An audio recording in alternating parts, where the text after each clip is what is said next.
mga guys, ito na nga pala ang matagal na natin pinakahihintay. Dumating na ang bagong TV from Xiaomi, ang Xiaomi TV A Pro 2025. Excited daw i-unbox to, kaya tara, samahan niyo ako.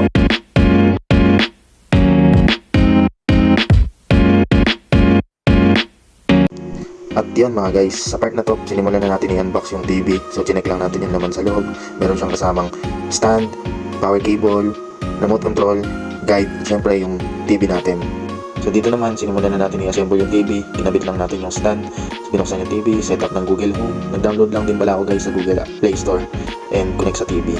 So yung setup lang. Check naman natin yung mga slot sa likod ng TV. So yan, una meron siyang available na slot for fiber optic cable and tatlong HDMI port, and also meron din isang USB port, at saka meron din Ethernet cable port, and meron din saksakan para sa antena.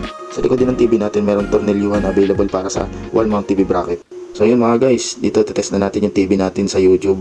So na-setup ko na siya, testingin na lang natin, try natin manood ng Batang Quiapo.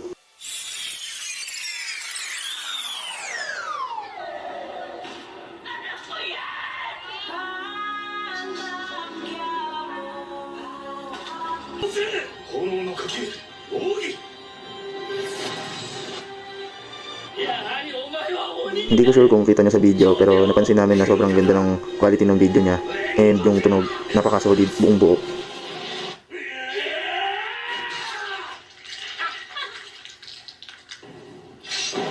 So yun lang mga guys, napaka-solid nitong Xiaomi TV A Pro 2025 na bagong release ni Xiaomi. Sulit na sulit sa halagang 14,000. Sa Shopee ko nga pala siya nabili mga guys. Thanks for watching mga guys. Please like, comment, share, and subscribe para updated kayo sa mga bago naming videos. Salamat!